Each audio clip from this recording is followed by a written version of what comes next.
इतिहास हमेशा अपने आप को दोहराता है। ये घटना यहाँ पे बिल्कुल सही बैठती है कि निकोलस मदुरै और उनकी पत्नी सिलिया फ्लोरेंस को जब अमेरिकी सेना यहाँ से कैद करके ले गई तो वहाँ के लोगों ने विरोध क्यों नहीं किया।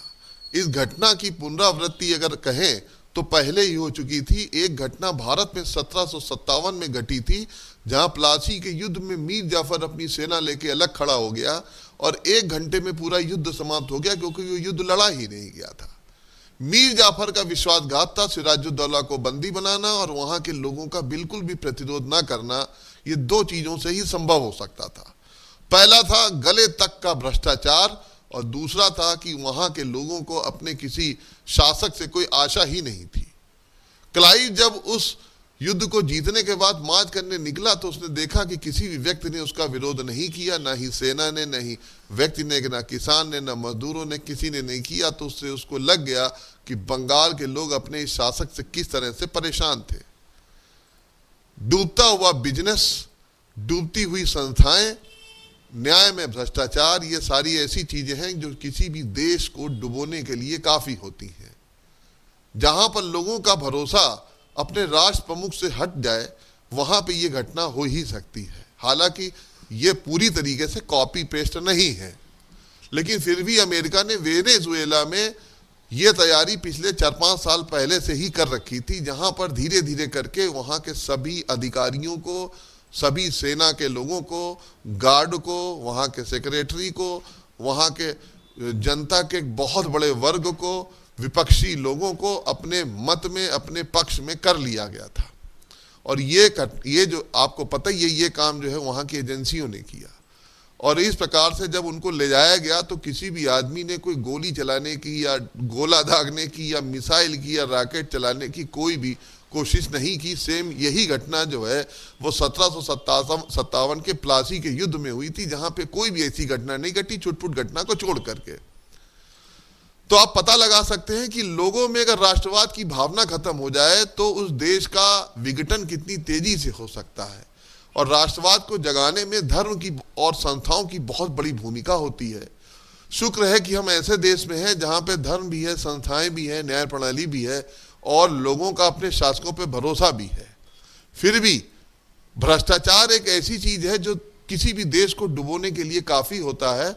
और जब आप किसी भी देश में बने हुए बिजनेस को उखाड़ने लगे, वहां के लोगों के बिजनेसमैन को गाली देने लगे, तो आप समझ लीजिए कि उस देश का विनाश जो है बहुत समीप हो सकता है। वेनेजुएला में यही हुआ था। वहां के बिजनेसमैन को, वहां के लोगों को जो बिजनेस कर रहे थे, जो एक बहुत बड़ा उद्योगों का वर्ग चलाने वाला जो एक संस्था थी, उसको किसी तरीके से समाप्त किया गया, सरकारों का अतिक्रमण किया गया, पूरी तरीके से लोगों को मुफ्त की चीजें दी गई। और लोग जो है, आपको पता है, जब मुफ्त की चीजें मिलती हैं तो कोई भी ऐसा काम नहीं करते हैं जिससे उन्हें आगे मेहनत करनी पड़े। और यही चीज वेनेजुएला को ले डूबी और विदेशी लोगों ने उसका फायदा उठाया। हालांकि ये पूरी तरीके से ठीक नहीं हुआ, क्योंकि अंतर्राष्ट्रीय संगठन में इस चीज की कोई भी गुंजाइश नहीं है। अगर यही होने लगा तो कोई भी देश पड़ोसी देश पे अटैक करके वहां के राष्ट्रपति को, वहां की उनकी पत्नी को ले जाकर के बंधक बना के ले जा सकता है। क्या यूनाइटेड नेशन, क्या बहुत सारे संगठन इस मामले में कोई कार्रवाई करेंगे? तो आंसर है नहीं। क्योंकि शक्तिशाली राष्ट्र जब इस प्रकार की कोई कार्रवाई करते हैं तो पेपर पे उसका विरोध जरूर होता है, लेकिन कुछ भी नहीं होता। खासकर ऐसे केस में जब आर्थिक हित जो है सामरिक हित से बड़े हो जाएं।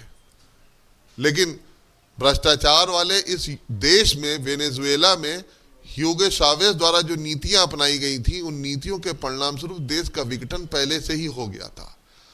आने वाले समय में ये होना ही था, लेकिन इस तरह होगा ये किसी ने सोचा नहीं था। हालांकि देखना यह है कि बड़े बड़े शक्तिशाली देश आने वाले समय में इसके प्रति क्या कार्यवाही करेंगे या किस प्रकार का एक्शन लेंगे। लेकिन फिर भी इससे सीखने की ज़रूरत है हम सबको, हमारे देश को, हमारे देशवासियों को। हालांकि हमारी संस्थाएं, हमारी सेना, हमारे लोग इससे बहुत ज़्यादा बहादुर, बहुत ज़्यादा साहसी और मरने मिटने वाले हैं। लेकिन फिर भी दीमक को घुन कहाँ लगता है और कहाँ जाके विनाश करता है, इसका पता कभी भी नहीं चलता। आने वाली घटना के लिए हम ईश्वर से प्रार्थना ही कर सकते हैं कि वेनेजुएला में सब ठीक हो। मिलते हैं अगली घटना के साथ, तब तक के लिए नमस्कार।